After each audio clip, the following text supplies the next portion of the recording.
Today we discover a story where a quiet life is shattered by an extraordinary secret. Samuel Washington, a humble hospital worker, loses his beloved wife Lorraine, only to find she's left behind not just memories, but a hidden fortune meant to change the world. Shock turns to courage as Samuel faces elite families, social prejudice, and the pressures surrounding his son's high-stakes wedding. In a breathtaking moment, dignity triumphs over wealth, reshaping relationships and forging an unforgettable legacy. Lorraine's fortune becomes a force for good, sparking a foundation that lifts children and unites communities. Grief gives way to hope as ordinary routines transform into lifelong impact, and one small family's love ripples through an entire city. Subscribe and hit like. Our powerful stories add years to your life. Join our Story Lovers Club and let us know in the comments, where are you listening from? Imagine a scream so powerful, so raw, that it doesn't just bounce off hospital walls, it slices through them, leaving jagged edges of fear and pain behind. That was Amanda's cry. It was not the sound of someone who stubbed a toe, or even someone who'd lost a loved one. It was the sound of a soul being torn apart at the seams. Her voice, unlike any alarm or code red, knifed through the sterile corridors of the hospital, weaving through chairs, hitting the windows, and making every single heart inside the building beat out of rhythm. People turned to stone. Nurses, pens in hand, froze mid-scribble as the force of her anguish washed over them. A young mother, mid-feed, stopped entirely, breath hardly escaping her lips, her eyes wide with dread. Even the ever-ticking clock seemed to pause, time holding its breath in anticipation. Amanda's suffering was not merely physical, and everyone around her could sense it. Doctors rushed, one dropping a stethoscope carelessly to the floor, another whispering urgently, "Is she dying?" But it wasn't Amanda's body that was surrendering. It was something deeper, more elusive, an invisible wound that left even seasoned professionals helpless. Her eyes, glassy and wide, fixed on a vision only she could see, as if witnessing a reality out of phase with everyone else's. When her hands clawed at her chest and her legs convulsed, silence grew even heavier. She opened her mouth again, searching for release, but only haunting silence emerged. A nearby doctor, sweat dotting his brow, murmured with trembling lips, "There's no diagnosis for this. This is something beyond my training." In this sterile, rational world of medicine, Amanda's agony announced the arrival of something none of them could treat. Lessons bloom, rooted in the earth. To understand the origin of Amanda's pain, rewind the clock to 3 months prior. Amanda was never the kind of person to let life defeat her. Raised in the floating labyrinth of Makoko, Lagos, a place where the water itself carried disease and hope was as rare as sunlight beneath storm clouds, she stood out. Where others surrendered to bleakness, Amanda burned with stubborn ambition.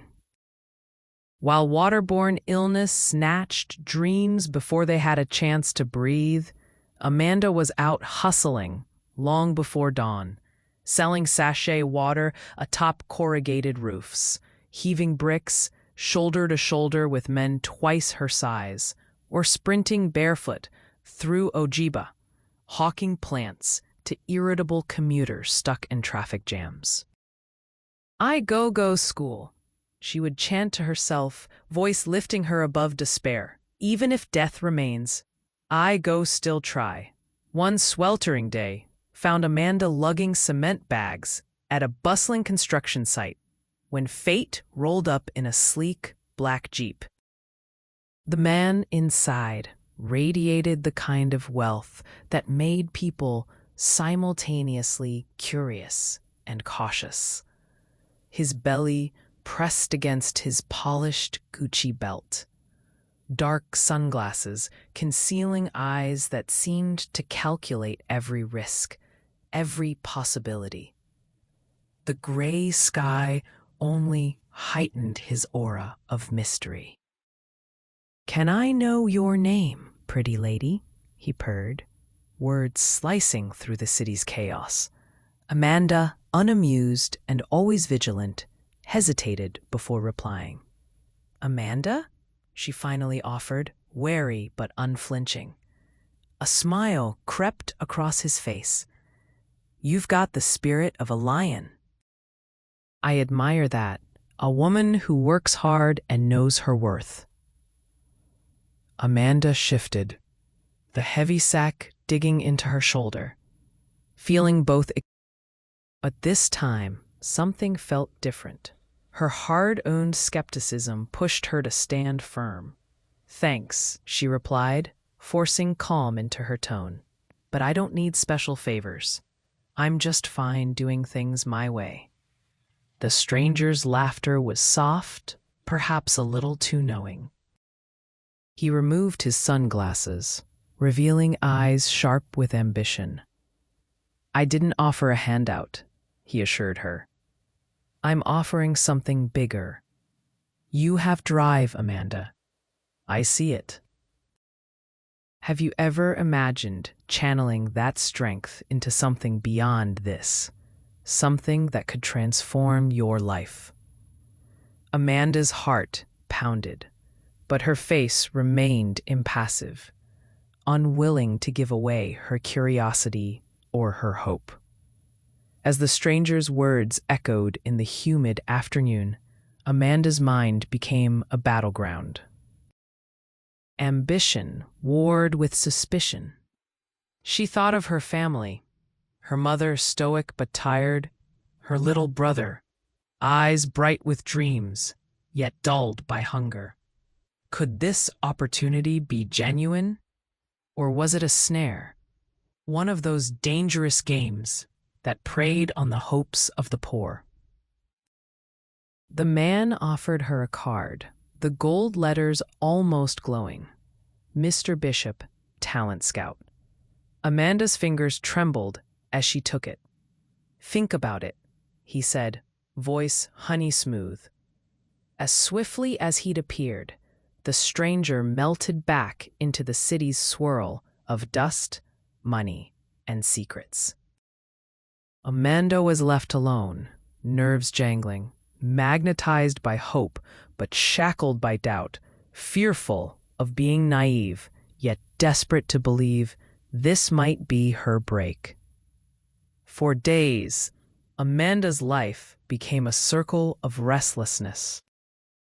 She stared at the card each night, its polished surface promising everything she longed for: escape, dignity, possibility.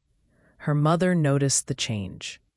"Amanda, why are you so restless? Has something happened?" Amanda hesitated, then shared her encounter with Mr. Bishop. A heavy silence settled between them.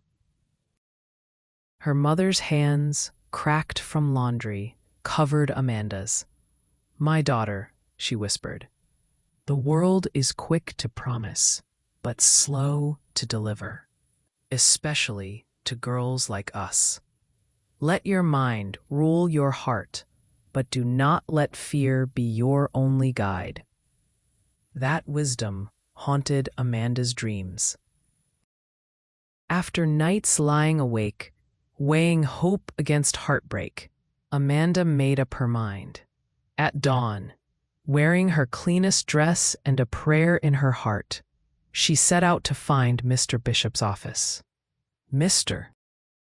Bishop's office was in a part of Lagos Amanda had never seen before. Gleaming glass towers, air rich with the perfume of money and ambition. Every step Amanda took felt defiant, a challenge to the city that had tried to swallow her whole. The receptionist, a woman with high cheekbones and an accent as crisp as her suit, barely looked up. Name. When Amanda answered, her voice was steady, her posture firm. Soon after, Bishop himself appeared, the same calculating grin on his face. He welcomed Amanda with unexpected warmth, gesturing her into a bright room where dreams were spun into contracts. Amanda, I said you had potential, he said. If you trust me, your life will never be the same. But understand, nothing in this world comes easy. Amanda nodded, hope blooming, fear lingering, the old Lagos doubts gnawing at her heart. The first test of Amanda's resolve came swiftly. Bishop handed her a script. Read, he instructed. Amanda's hands shook, but her eyes didn't waver. The words were foreign. Something about overcoming odds, fighting for love, refusing to quit. As she spoke, she poured her whole being into each line, letting her life's scars color her performance. Bishop watched, silent but intent. Minutes felt like hours. When she finished, the room fell silent except for the soft hum of the city outside. Bishop finally clapped, slow and deliberate. You were born for this. Amanda's heart soared, but with it came a shadow. What did she have to sacrifice for this future? In the quiet of the evening, just as the lights of Lagos were beginning to reflect on the murky surface of the lagoon, Amanda returned home tired but filled with anxiety. The light wooden door closed behind her, and she noticed an envelope with her mother's uneven handwriting on the table. The letter was short, but each word was like a thread connecting the past with the present. My girl, your courage is my pride. Even if you go a long way, never forget where your voice came from. I pray for your happiness and believe in you. Amanda felt a familiar warmth and pain in her chest at the same time. She understood that someone else's world would not overshadow what was deep inside her. Tears streamed down her face, but now they were tears of strength. With this letter, she was ready to face any test. Her mother's love became her protection. The glamour of Bishop's world sparkled on its surface, but beneath the gloss, Amanda sensed undercurrents of danger. She quickly learned that every offer came with conditions. There were whispers about other girls who vanished after a single audition, about debts that grew like weeds rather than shrank. Amanda clung to her mother's words, trusting her instincts, refusing to be dazzled by empty promises. Yet inside her grew an ache. She wanted more than survival. She wanted respect, purpose, and freedom. The temptation to leap toward each new opportunity wrestled with her determination to remain grounded. She saw the way Bishop watched her, calculating, as if measuring the depth of her desperation, the height of her dreams. Try as she might, Amanda couldn't shake the voices of doubt. On darker nights, she remembered her younger brother, sick with fever, the weight of responsibility pressing down. The city was full of children like him, nameless and invisible, fighting daily battles for food, for shelter, for another sunrise. Amanda realized she was now also fighting for them, for the chance to break through the ceiling that held Makoko's children in perpetual shadow. She trained harder, studied every word, every emotion, her ambition sharpening into a weapon. But still, she feared the cost. Would winning mean sacrificing the people she loved most? Would it force her to betray the community that raised her? Bishop's expectations intensified as Amanda's talent shone brighter. Casting agents began to call. One day, Amanda was sent to a film set by the lagoon. The director, a stern woman with a powerful presence, ran the set like a military operation. Amanda felt small. Cameras glared like eyes, and every misplaced step drew criticism. Bruce, a veteran actor with skin the color of rich mahogany, offered her comfort. "Don't let them break you," he whispered while sipping hot tea. "They will challenge your worth, but you know who you are." Amanda clung to Bruce's advice as the days grew longer and competition became fiercer. It was in these moments, amid pressure, she discovered reservoirs of strength she never knew she had. Bruce wasn't just a colleague. He became Amanda's defender in a world that tried to isolate the ambitious. He taught her the language of confidence, the art of walking into a room and owning it. They practiced lines late into the night, pockets of laughter, breaking through tension and anxiety. Amanda began to see how talent, once nurtured, could blossom even in barren soil. She understood the power of unity, how a kind word, a small gesture, could change everything. In Bruce's friendship, she found reassurance. In her own determination, she found hope. The grind, the exhaustion, the sacrifices, all of it felt almost bearable with someone by her side. One evening, Amanda received a call from Bishop himself. He wanted her for a leading role, a story about a woman who defied fate, fought injustice, and triumphed against overwhelming odds. The script, raw and brutally real, echoed Amanda's life. She grappled with self-doubt. Could she carry this story? Was she ready? Bishop's voice was smooth, persistent. "This is your moment, Amanda. Make it count." Lagos is watching. Amanda closed her eyes, remembering the waters of Makoko, her mother's prayers, her brother's fragile smile. She made her decision.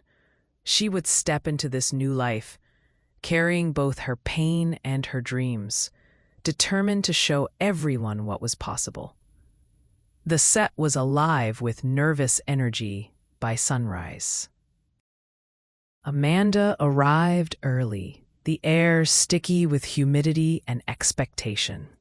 Today was her first day in the starring role. Technicians coiled cables like serpents.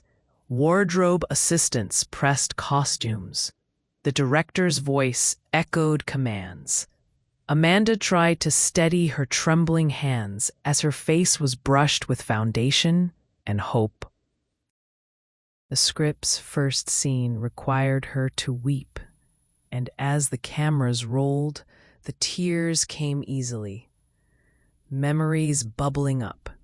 Makoko, her mother's smile beneath the weight of suffering, the sacrifices woven into each day.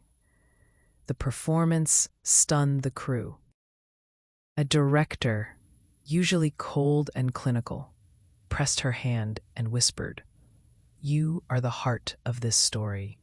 For Amanda, it felt like she was finally telling the truth of thousands, channeling not just her pain, but the collective grief and resilience of a forgotten people. Success, Amanda quickly discovered, brought fresh trials. The supporting actors viewed her with envy. Some dismissed her as the charity hire.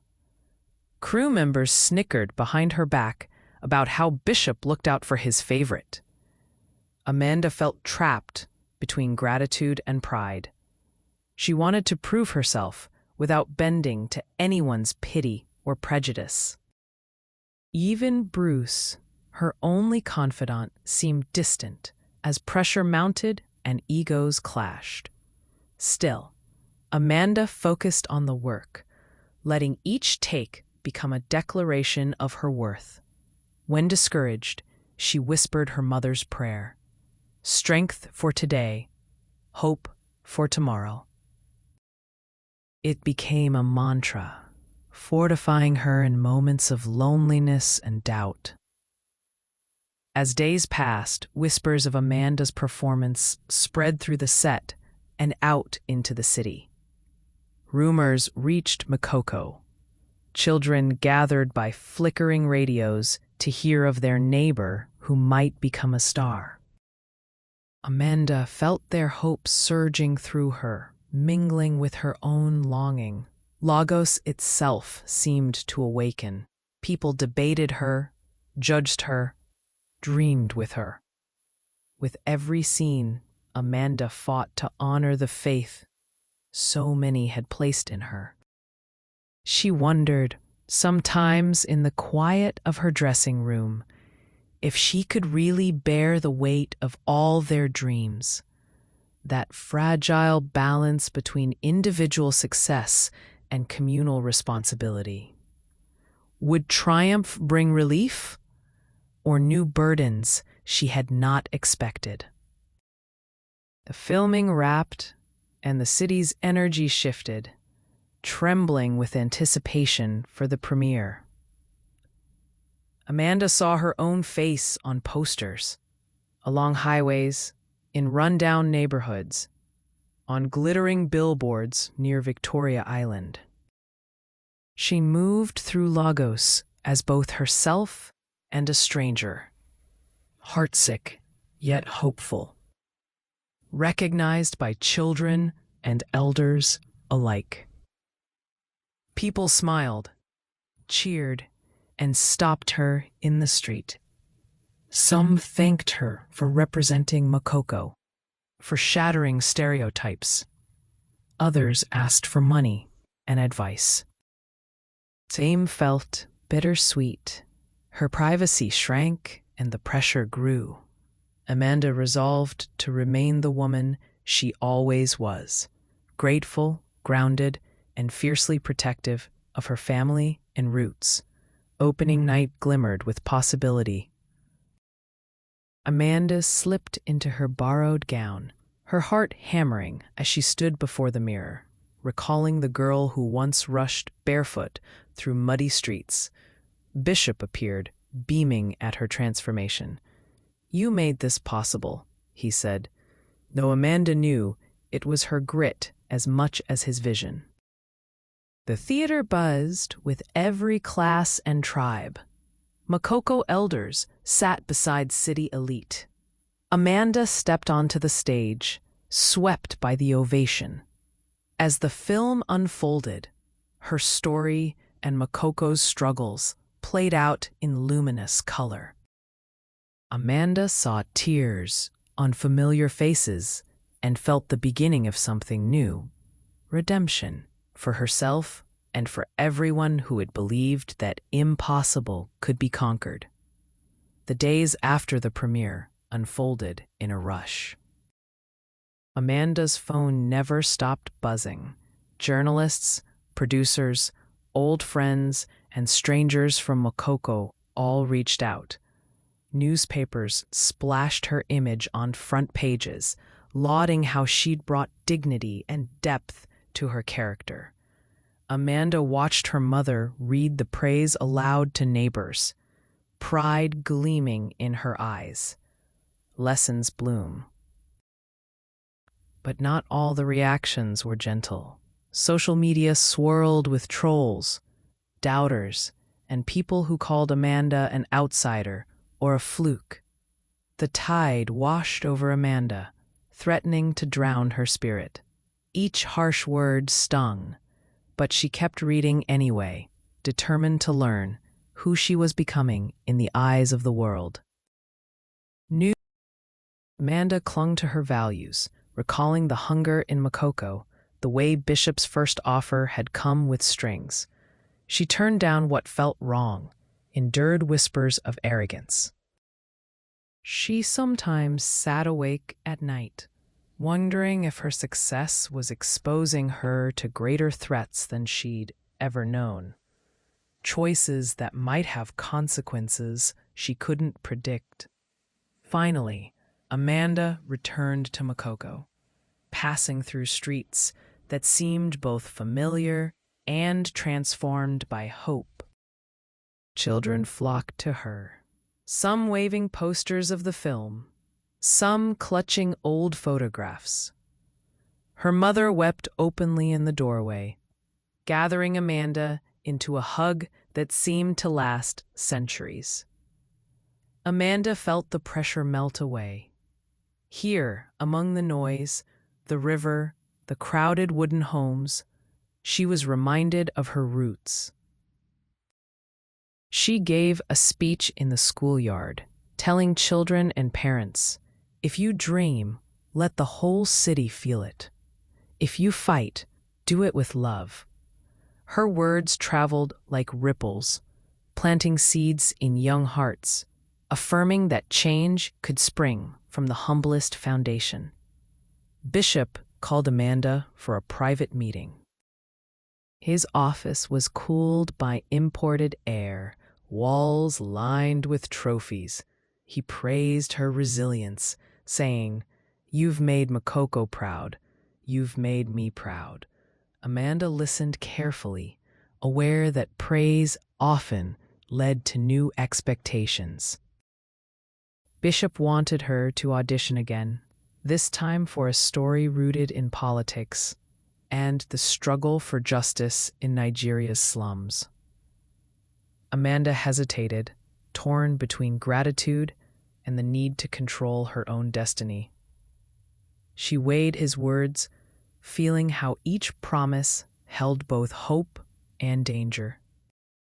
She agreed, but set new terms. She would choose her own projects, prioritize stories that mattered, and protect her family first. Amanda poured her growing resources into Makoko. She helped renovate homes, sponsor scholarships, and fund a community theater. At night, when the work was done, she returned to her small house, resting beside her mother and brother. Though the world wanted her to become prophet, Amanda chose purpose.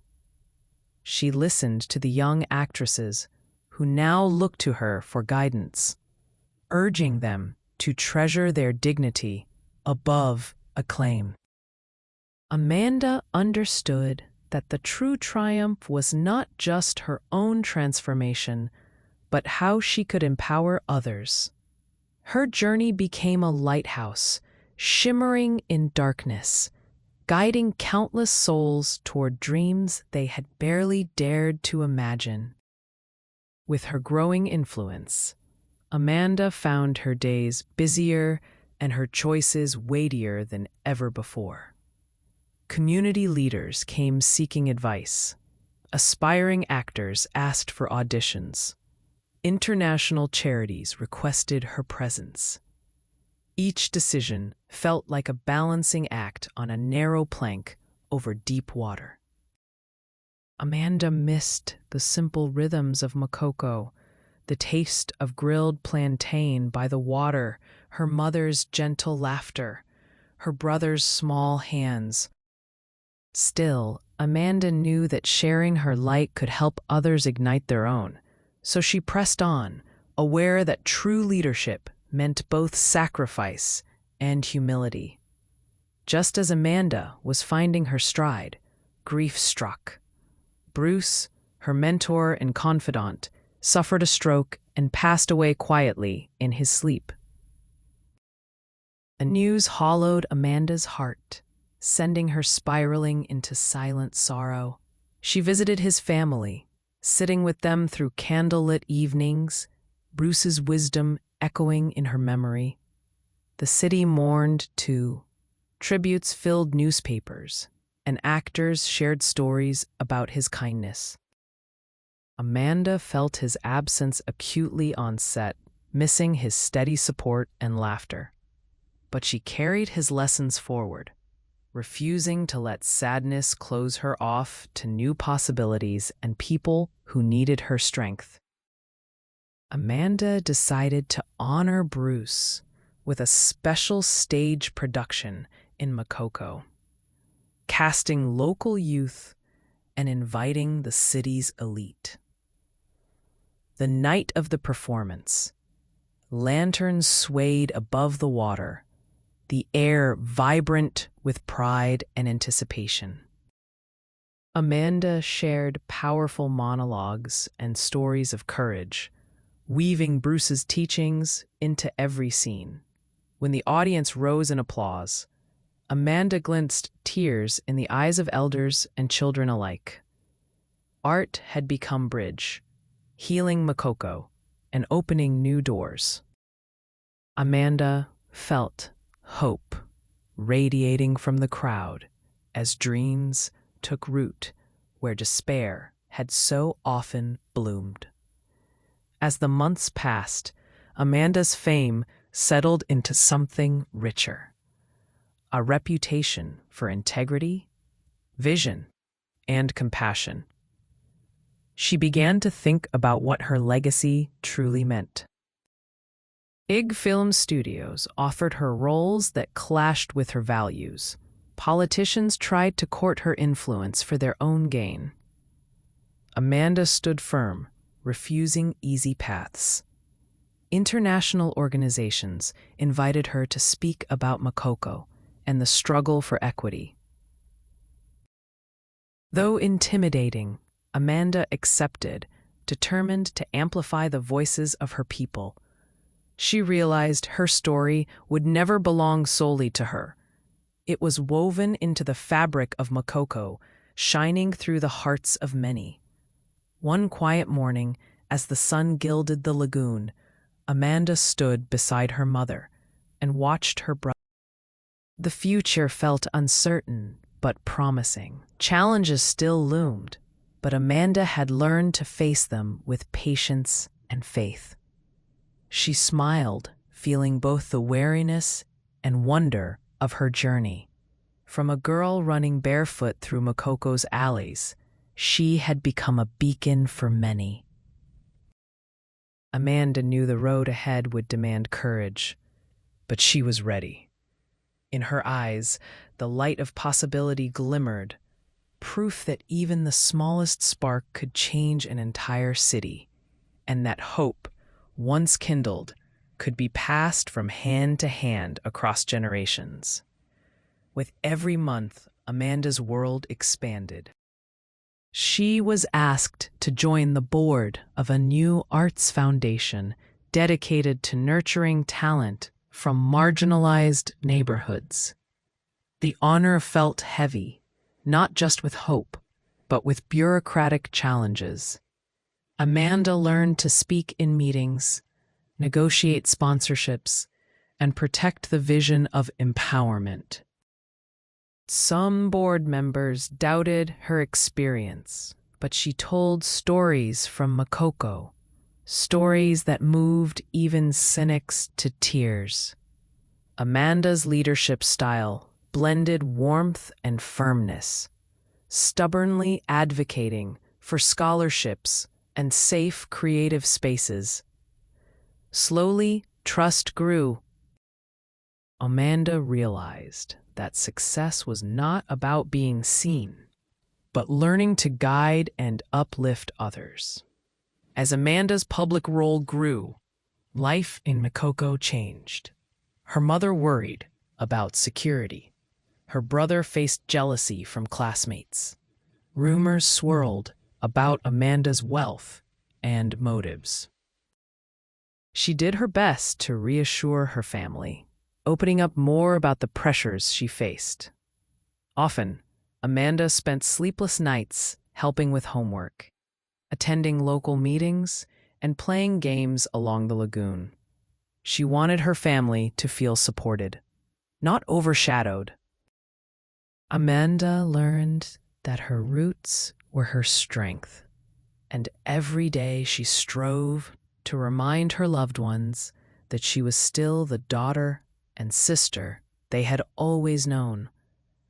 A crisis struck when a fire swept through part of Makoko, destroying homes and leaving families devastated.